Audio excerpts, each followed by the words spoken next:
नमस्कार दोस्तों, नमो भारत न्यूज़ में आपका एक बार फिर से स्वागत है। दोस्तों, वामपंथी, कट्टरपंथी और कुछ खास फिल्मबाज जो हैं वो काफ़ी वक्त पहले से ही भारत को असहिष्णु बताते आते आ रहे हैं। पूर्व उपराष्ट्रपति हामिद अंसारी तो मुसलमानों को देश में असुरक्षित तक बताकर चले गए थे।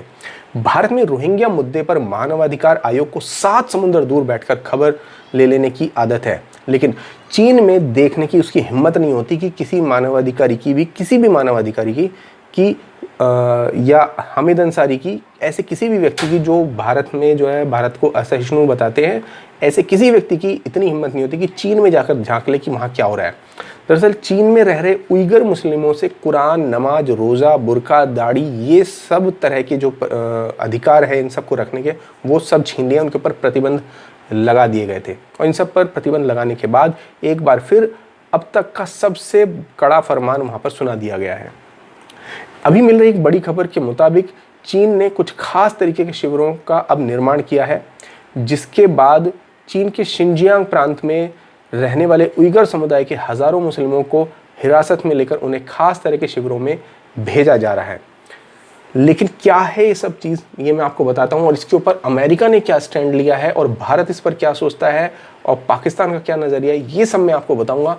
लेकिन आपसे यहाँ पर अनुरोध है कि इस खबर को ज़्यादा से ज़्यादा शेयर करें और अपना विचार भी रखें कि क्या भारत में भी ऐसा ही हो जाना चाहिए जो देशद्रोही काम करते हैं, या भारत में जो स्लीपर सेल्स हैं उनके साथ। तो जैसा कि मैं आपको बता रहा था कि चीन ने उइगर मुसलमानों के ऊपर ज़बरदस्त कार्रवाई की हुई है और उनके ऊपर बड़े बड़े कानूनों को थोप दिया है, जहां उनकी चरमपंथी सोच को देशभक्ति वाली सोच में बदला जा रहा है। ऐसे शिविर तैयार किए गए हैं। इन शिविरों के चारों तरफ सेना का कड़ा पहरा रहता है। एसोसिएटेड प्रेस की जांच रिपोर्ट के मुताबिक वहां की सरकार के दस्तावेजों से पता चलता है कि ये शिविर निःशुल्क हैं और सेना की निगरानी में ये चलाए जाते हैं, जहां 3 महीने से 2 साल तक के सत्र होते हैं और उइगरों को मंदारिन, यानी जो चीन की भाषा है मैंड्रिन, कानून, जातीय एकता, कट्टरता से छुटकारा पाना और देशभक्ति सिखाई जाती है। वहाँ की स्थानीय सरकार का कहना है कि मुसलमानों के कट्टरपंथ को ख़त्म करने के लिए ऐसा किया जा रहा है। इस अभियान को चीन की सरकार ने वोकेशनल ट्रेनिंग का नाम दिया है और इसका असल मकसद उइगरों के दिमाग में देशभक्ति को इंजेक्ट करना या भरना है। अब ये कैसे संभव है, ये तो चीन ही करके बता सकता है। मीडिया रिपोर्ट के मुताबिक चीन की सरकार द्वारा शिनजियांग के चरमपंथियों को देशभक्ति सिखाने वाले इस अभियान की अगुवाई जो है वो चेन कांगुओ कर रहा है।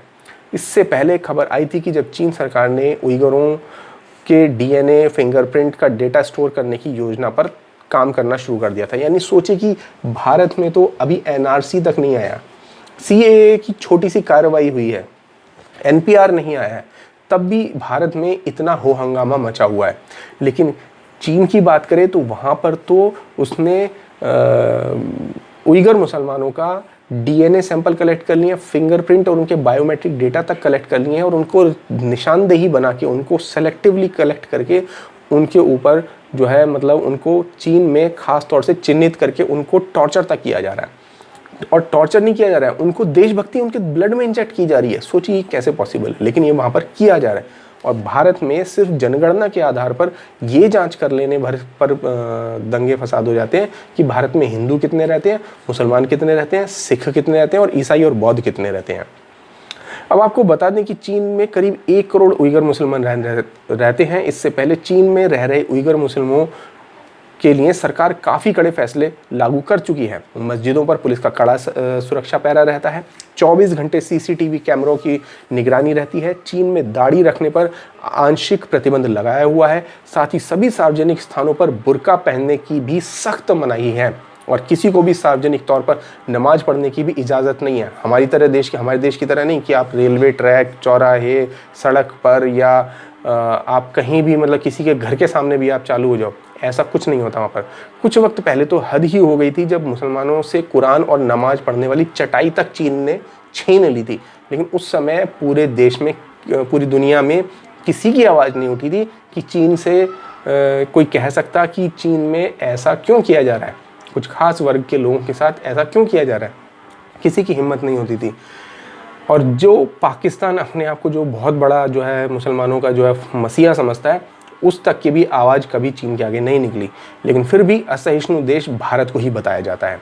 रोहिंग्या मुसलमानों पर दिन रात मौलाना चीख पुकार मचाते रहते हैं, लेकिन मजाल है कि चीन की तरफ कोई उंगली भी उठा दे। वामपंथी मीडिया भी ऐसे वक्त में गांधी के 3 बंदर की तरह बनकर चुप बैठा हुआ है। ना तो चीन में मुस्लिमों को ये देखता है, ना सुनता है, और ना ही उन पर कुछ बोलता है। यहाँ तक कि पाकिस्तान, जो अपने आप को बहुत बड़ा मुस्लिम हितैषी कहता है, वो भी चीन की दोस्ती के आगे अपने इस्लाम को ईद पर कई साल पहले ही कुर्बान कर चुका है। उसकी हिम्मत इतनी नहीं होती कि वो चीन से आंखों में आंखें डालकर कह सके कि अब बहुत हुआ, हमारे मुसलमानों पर अत्याचार बंद करो।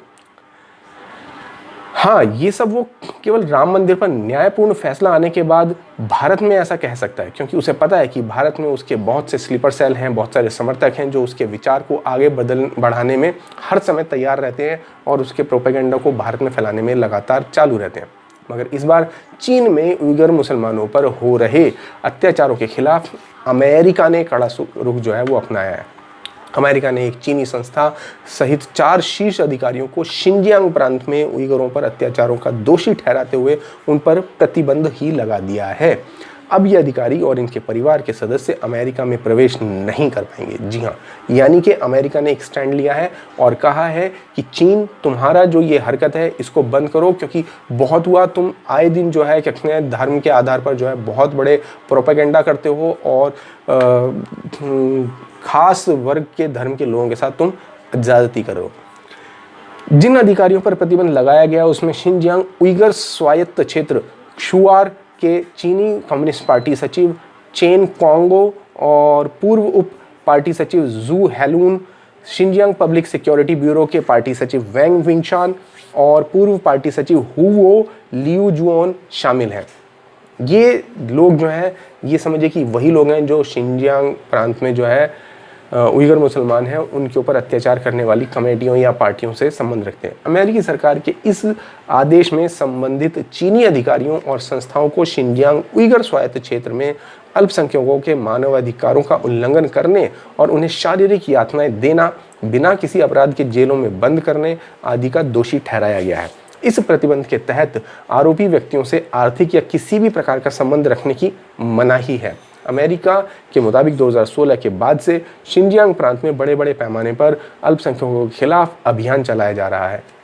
चीन सरकार जानबूझकर उइगर और अन्य अल्पसंख्यकों को निशाना बना रही है। उन्हें बेवजह हिरासत में रखा जाता है और यातनाएं दी जाती हैं। 2017 के बाद से कम 10 लाख से अधिक मुसलमान शिविरों में रहने को मजबूर हैं। सोचिए कि चीन ने इतने बड़े जो डिटेंशन सेंटर बना भी रखे हैं, जबकि भारत में कोई डिटेंशन सेंटर नाम की चीज़ नहीं है। फिर भी यहाँ के वामपंथी और कट्टरपंथियों ने जो है असम और पश्चिम बंगाल के उदाहरण दे देकर एक प्रोपेगेंडा यहाँ पर चलाया था, जिसमें कि सीएए के दौरान जो है ये सब चीज़ें झूठे फेक न्यूज़ तक चलाई गई थी कि भारत में डिटेंशन सेंटर बनाए जा रहे हैं ताकि जो है यहाँ पर पश्चिम बंगाल के अंदर और असम के अंदर बांग्लादेश से आए हुए जो अवैध बांग्लादेशी घुसपैठिए हैं और जो रोहिंग्या हैं उनको डालकर उनके ऊपर डिटेंशन सेंटर में डाल दिया जाएगा और उनको वापस डिटेन किया जाएगा। लेकिन ऐसा भारत में कुछ भी नहीं है, जबकि चीन ये पहले से कर रहा है, वो भी उनके खुद के नागरिकों के ऊपर। सोचिए, हम तो सिर्फ उन लोगों को जो इस देश में बाहर से आए हुए हैं उनको भगाने की बात कर रहे हैं, वो अपने ही देश के नागरिकों के ऊपर ये सब अत्याचार पहले से कर रहा है। खैर, पिछले महीने प्रकाशित एक रिपोर्ट में यह बात सामने आई थी कि चीनी सरकार मुस्लिम आबादी पर अंकुश लगाने के लिए जबरन नसबंदी और गर्भपात तक करा रही है। रिपोर्ट में यह कहा गया था कि चीन मुस्लिमों की आबादी को सीमित करने के लिए मानवाधिकारों का बड़े पैमाने पर उल्लंघन कर रहा है। इसके लिए लोगों को हिरासत में लिया जा रहा है, उन्हें जबरन निरोध केंद्र भेजा जा रहा है। शिनजियांग प्रांत में 2015 से 2018 तक उइगरों की जन्म दर में 84% से भी अधिक की गिरावट दर्ज की गई है और 2019 में भी इसमें काफ़ी कमी देखी गई थी। चीन ने एक बच्चे की नीति को छोड़ दिया है, लेकिन उइगरों के लिए यह अब भी लागू है और चीनी सरकार हर तरह से उनकी आबादी को नियंत्रित करने पर आमादे है और न केवल नियंत्रित करने पर बल्कि उनके जेनोसाइड या उनकी जो पूरी रेस है उसको ही खत्म कर देना चाहती है। चीन के विशेषज्ञ एड्रियन जेन्स ने अल्पसंख्यकों के खिलाफ चीन की नीतियों पर एक रिपोर्ट तैयार की है, जिसमें उन्होंने इन नीतियों को जनसांख्यिकी नरसंहार करार दे दिया है। उन्होंने यह भी बताया कि चीन ग्रामीण उइगर क्षेत्रों में सामूहिक महिला नसबंदी अभियान चलाने की योजना बना रहा है। इसके तहत उन सभी विवाहित महिलाओं को निशाना बनाया जाता है जो बच्चे को जन्म देने में सक्षम है। हालांकि चीन सभी आरोपों को खारिज करता है। उसका कहना है कि अलगाववाद और उग्रवाद से निपटने में उइगर मुस्लिमों को फिर से प्रशिक्षित करने के लिए उन्हें शिविर में रखा गया है, यानी कि वो इस सब को एक नया नाम देता है कि उन्हें प्रशिक्षित कर रहा है। लेकिन सच्चाई क्या है, अब ये पूरी दुनिया जान चुकी है। और यदि आप भी जान चुके हैं तो आपका इस सब पर क्या विचार है, ये हमें बताइए। और भारत में आने वाले अवैध बांग्लादेशी और रोहिंग्या जो मुसलमान हैं, जो यहाँ की जनता के हिस्से की रोटी छीन कर खाना चाहते हैं, आपके बच्चों के हिस्से की रोटी और ज़मीन छीन कर खाना चाहते हैं, उनके साथ क्या व्यवहार होना चाहिए, ये भी हमें यहाँ पर कमेंट बॉक्स में लिखकर ज़रूर बताएं। धन्यवाद। जय हिंद।